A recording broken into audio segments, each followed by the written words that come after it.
She stole my heart and $15,000. The faucet in our kitchen had been dripping for 3 weeks, each drop hitting the stainless steel sink like a tiny hammer against my skull. It was past midnight when I finally decided to fix the stupid thing, mostly because I couldn't sleep anyway. Elena had been working late again, which in our 15-year marriage had become code for doing whatever the heck I want while you sit home like an idiot. I was elbow deep under the sink, cursing at corroded pipes and wondering when my life became a series of small repairs to things that kept breaking, when my phone buzzed on the counter above me. A text from Elena. "Don't be mad, but I used your car to book a weekend getaway. Brady and I just need closure from our past. You understand, right? Back Sunday." I stared at that message for a full minute, water still dripping on my forehead from the pipe I'd been trying to fix. Brady. Her college boyfriend. The same Brady who'd been sniffing around since he moved back to town 6 months ago. The same Brady who'd been the subject of our last 3 fights. "Closure," I said to our golden retriever, Max, who was watching me with the kind of patient sympathy only dogs possess. She needs closure with her ex-boyfriend, at a romantic weekend getaway, paid for with my credit card. Max tilted his head as if to say, "What are you going to do about it, Tom?" That was an excellent question. I pulled out my phone and dialed the credit card company. "Hi, I need to report fraudulent charges on my account. Someone used my card without permission for hotel bookings." The customer service rep was surprisingly helpful at 12:47 a.m. Within 10 minutes, the card was canceled, and the hotel charges were flagged for investigation. Then I sat back in my kitchen chair and smiled for the first time in months. My phone rang 20 minutes later. Unknown number. "Hello? Is this Thomas Mitchell?" "Thomas, this is the Grand Vista Hotel. We're calling because the credit card on file for the Elena Mitchell reservation has been declined, and we need alternative payment immediately or we'll have to ask your guest to vacate the premises." "Oh my," I said, putting on my most concerned husband voice. "That's terrible. What time is it? Past 1 in the morning? Well, I'm sure they'll figure something out. Maybe her boyfriend can pay for it." "Sir, we really need—" "You know what? Don't worry about it. I'm sure they'll understand. These things happen when you're seeking closure." I hung up and went back to fixing the faucet. It stopped dripping on the first try. Elena came home at 6 a.m., her key scraping against the lock like fingernails on a chalkboard. I was already up sitting at the kitchen table with coffee and the Sunday paper spread out in front of me, playing the part of the oblivious husband having a normal morning. She slammed the door hard enough to rattle the windows. "Tom." Her voice had that particular edge that meant someone was about to get blamed for something. "What the heck did you do?" I looked up from the sports section, raising my eyebrows in mock surprise. "Good morning, honey. How was your closure weekend? Get everything sorted out with Brady?" Her face went through several interesting color changes. "You canceled the credit card. They kicked us out of the hotel at 2 in the morning. "Oh no," I said, taking a sip of coffee. "That sounds awful. What happened?" "Don't play dumb with me. You knew exactly what you were doing." I folded the newspaper carefully and looked at her. Really looked at her. Elena was still beautiful at 38, with the kind of sharp features and perfectly styled blonde hair that made other women jealous and men stupid. But right now, standing in our kitchen in yesterday's clothes with smudged makeup and fury radiating from every pore, she looked like a stranger. "You're right," I said quietly. I knew exactly what I was doing. Just like you knew exactly what you were doing when you took my credit card to fund your romantic weekend with your ex-boyfriend." "It wasn't romantic. We needed to talk." "At a hotel, overnight, on my dime." She crossed her arms. "You're being ridiculous. Brady and I have history. We needed to resolve some things before we could both move forward." "And did you resolve things?" Something flickered across her face. Guilt, maybe. Or just irritation at being caught. "That's not the point." "Actually, Elena, that's exactly the point." See, I've been thinking about closure too, about resolving things, about moving forward. I stood up and walked to the counter where I'd placed a manila envelope earlier. Speaking of which, these are for you. She opened the envelope and pulled out the divorce papers I'd had drawn up 3 months ago, back when I first suspected something was going on but was still hoping I was wrong. You can't be serious. Dead serious. I've also moved our joint savings into my personal account, which is perfectly legal since I earned 90% of it. The house is in my name, bought before we were married, and I've already talked to Sam about the situation. Our 16-year-old daughter had taken the news about as well as could be expected, which is to say she'd rolled her eyes and said, "Finally. The tension in this house has been suffocating my creativity." Elena's hands were shaking now. "You bastard, you planned this." "No, Elena. You planned this. I just responded appropriately." I picked up my coffee mug and headed toward the stairs. "Oh, and Brady called around 3 this morning. Something about needing money for a cab? I told him you'd handle it since you two are so good at handling things together." I left her standing in the kitchen, staring at divorce papers and probably wondering how her perfect weekend had gone so spectacularly wrong. The answer was simple. She'd underestimated me. It was a mistake a lot of people made. My neighbor Mo Hendricks was watering his roses when I came outside Monday morning to get the paper. Mo was 65, retired from the police force, and had the kind of observational skills that came from 30 years of dealing with liars and criminals. He was also the only person in our neighborhood who'd never seemed particularly charmed by Elena's act. "Heard some shouting yesterday morning," he said, without looking up from his flowers. "Everything all right?" "Elena and I are getting divorced." He nodded like this was the most natural thing in the world. "About time. That woman's been running around on you for months. Seen her with that Brady fellow more times than I can count." "You knew." "Tom, everybody knew. Question was whether you knew." He finally looked at me. "Guess you do now." "Guess I do." "Need any help with anything? Documentation? Witnesses? That sort of thing?" I thought about that. "Maybe. Elena's got some friends who might try to make things difficult." Mo smiled, and for a moment, I could see the cop he used to be. "Well, if they do, they'll have to deal with me, and I don't much like people who mess with my neighbors."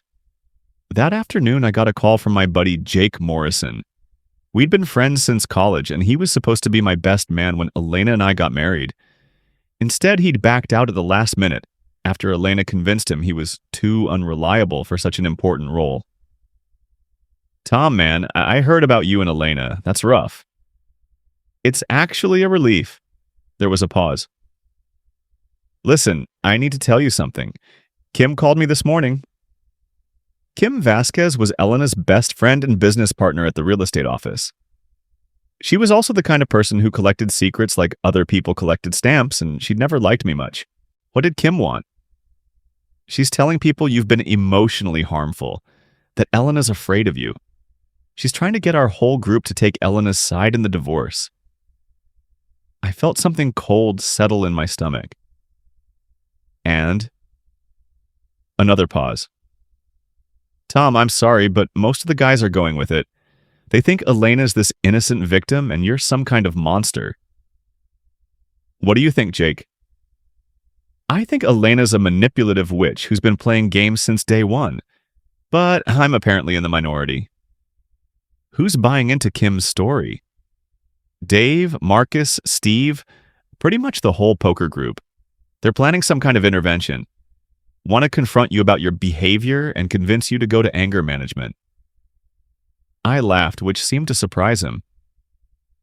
"An intervention? For being angry that my wife cheated on me and stole my credit card?"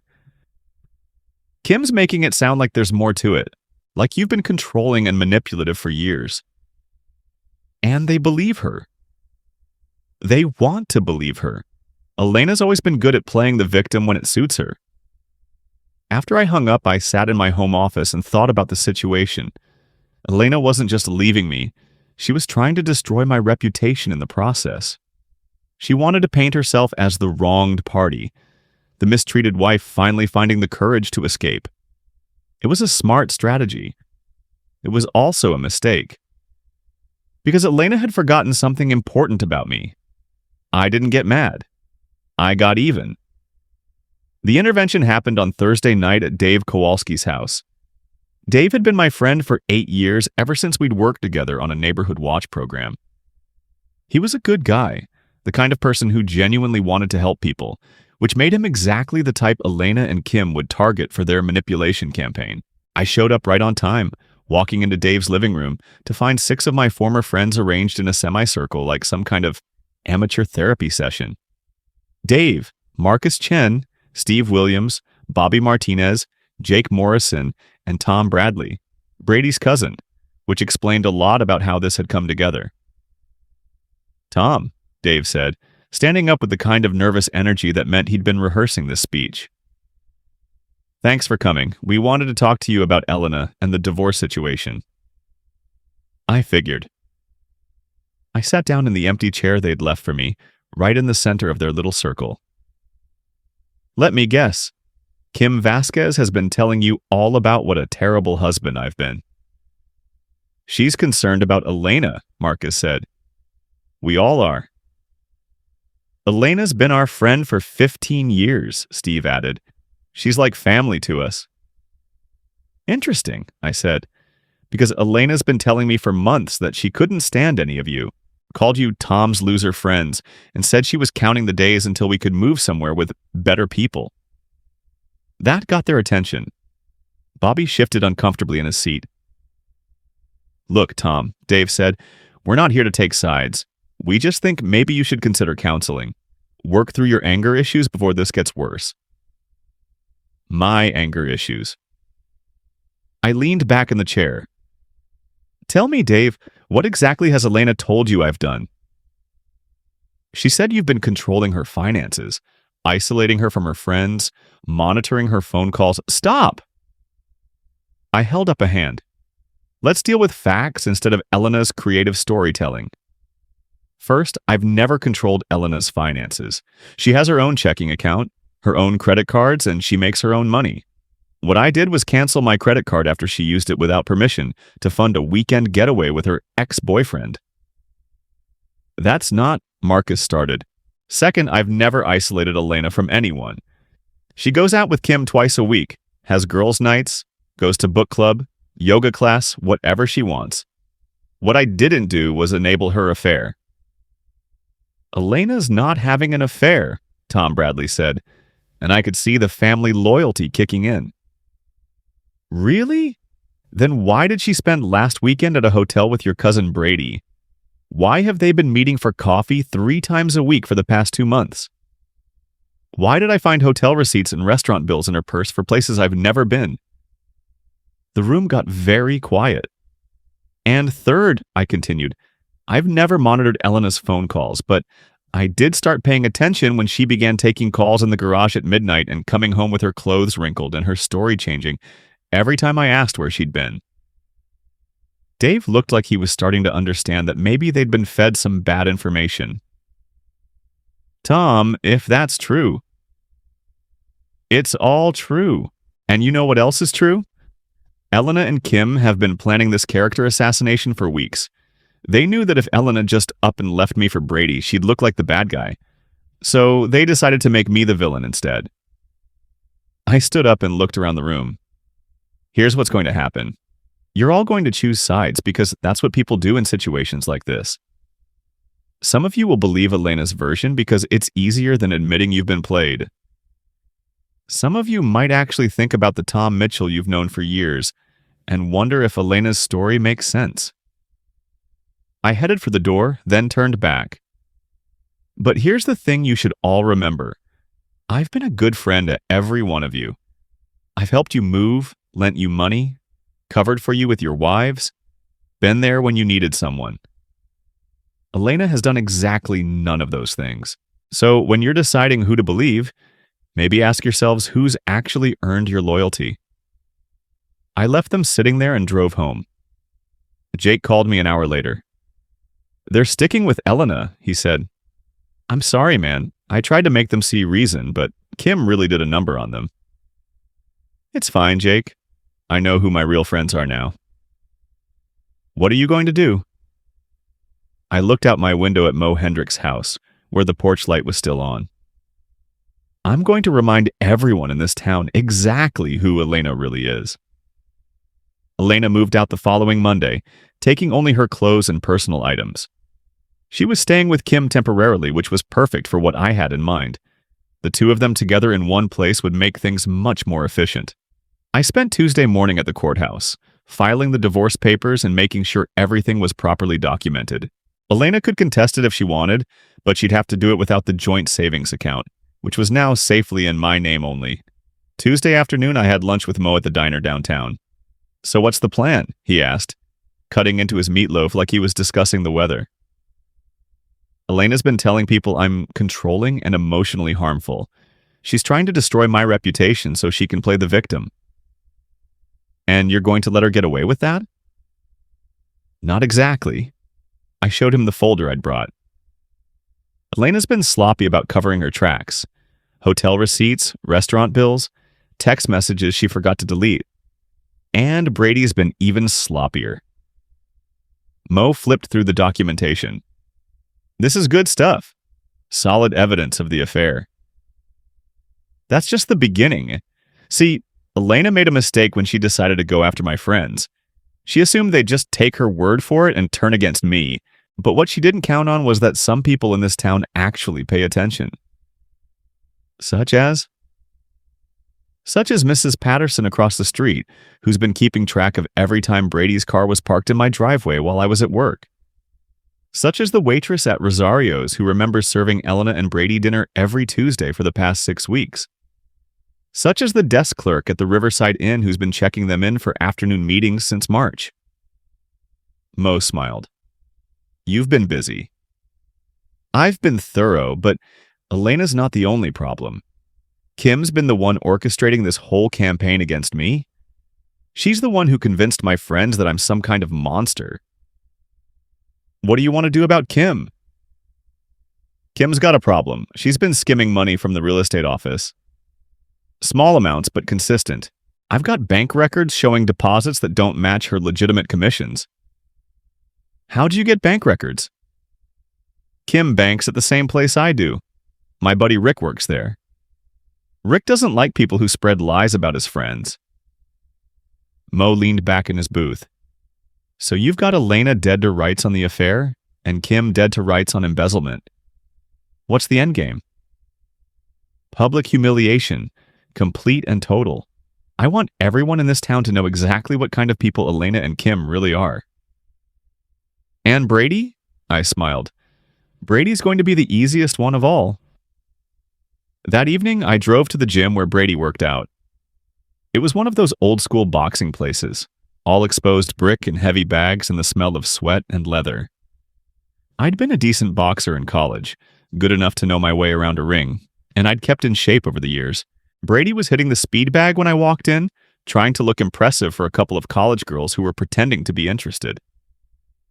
He was a big guy, maybe 6'2" and 220, with the kind of muscles that looked good but weren't necessarily functional. Brady, I said, walking up behind him. We need to talk. He turned around, and I could see him trying to decide whether to be aggressive or apologetic. Tom, look, about Elena. About Elena. I stepped closer, close enough that he had to look up slightly to meet my eyes. You know, Brady, I've been thinking about you and my wife. About your little weekend getaway, about all those cozy dinners and afternoon hotel visits. It's not what you think. Really, what do I think? He glanced around, noticing that the gym had gotten very quiet and everyone was watching us. Maybe we should talk outside. No, I think here's perfect. See, Brady, I want everyone to know what kind of man you are. The kind who sleeps with married women. The kind who helps them steal from their husbands. The kind who's too much of a coward to face the consequences. I don't have to listen to this. He started to walk away, but I grabbed his arm. Not hard enough to hurt him, but firm enough to stop him. Actually, you do. because here's what's going to happen. You're going to stay away from Elena. You're going to stay away from me. And you're going to find somewhere else to work out, because if I see you in here again, we're going to have a very different kind of conversation. Brady looked around the gym, probably hoping someone would back him up, but these were old school guys who didn't have much respect for homewreckers. You threatening me? I'm educating you. There's a difference. I let go of his arm and stepped back. Oh, and Brady, next time you want to impress college girls, you might want to mention that you're dating a married woman who's old enough to be their mother. I'm sure they'll find that very attractive. The college girls had heard every word, and from the looks on their faces, they were definitely not impressed anymore. Brady grabbed his gym bag and headed for the door. This isn't over, Tom. Yes, it is, I called after him.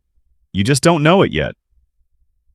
The annual Riverside Heights block party was scheduled for Saturday, and it was perfect timing. The whole neighborhood would be there, along with people from all over town. Elena and Kim would have to show up. Elena still had friends in the neighborhood, and Kim never missed a chance to network. I spent Friday evening preparing my presentation. Photos, bank records, hotel receipts, witness statements, everything organized and ready to go. Mo helped me set up a small projector that would connect to my laptop. You sure about this? He asked. Once you do this, there's no going back. There's already no going back. Elena made sure of that when she decided to destroy my reputation. Saturday afternoon, the block party was in full swing. Kids running around with face paint, adults drinking beer and pretending to enjoy each other's company. The usual suburban ritual.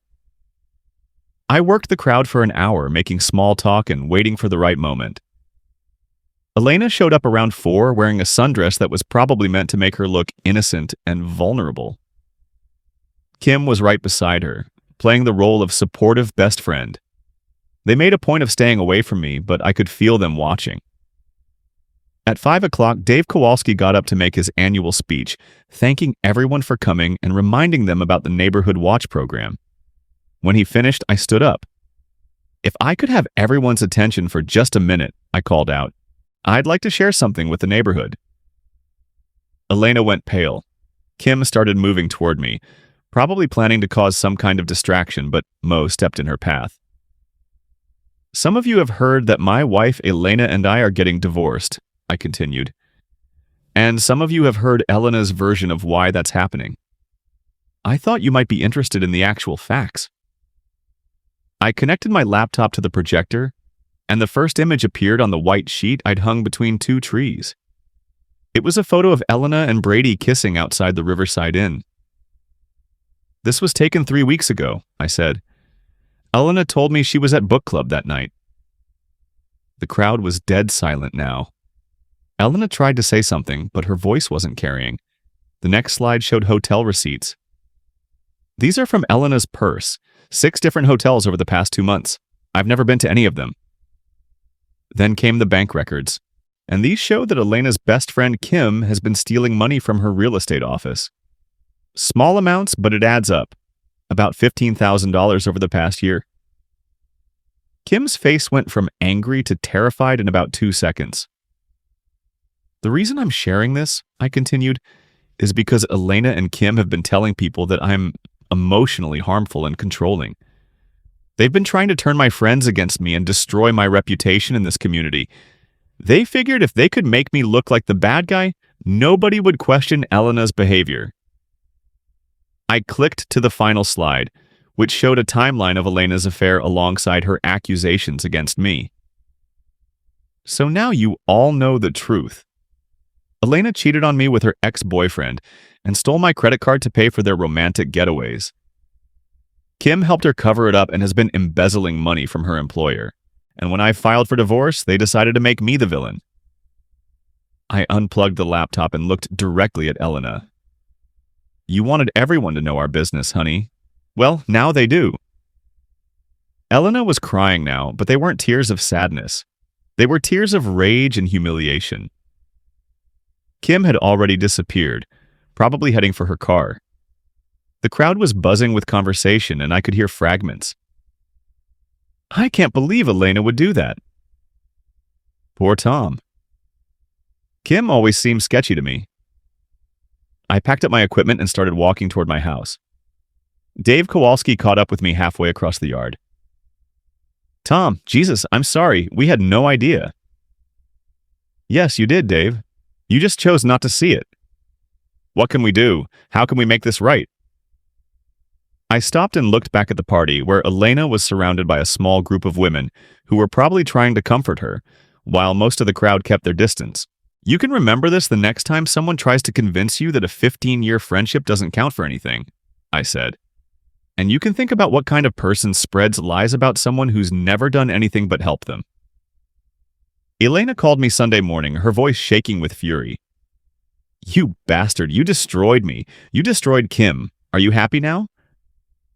I'm satisfied, I said. There's a difference. Everyone in town is talking about us. I can't show my face anywhere. That's what happens when you cheat on your husband and then try to make him look like the bad guy. Actions have consequences, Elena. I'm going to sue you. What you did was slander. Actually, it was truth. I have documentation for everything I showed yesterday. Your lawyer will explain the difference. There was a long pause. I never meant for it to go this far. Yes, you did. You and Kim planned the whole thing. You were going to destroy my reputation, take half my money, and ride off into the sunset with Brady. The only problem is that you underestimated me. What do you want, Tom? What will it take for you to leave me alone? I want you to sign the divorce papers without contesting anything. I want you to admit to everyone that you lied about me being emotionally harmful. And I want you to stay away from my friends and my neighborhood. And if I don't, then I release the rest of the evidence. The photos of you and Brady in compromising positions.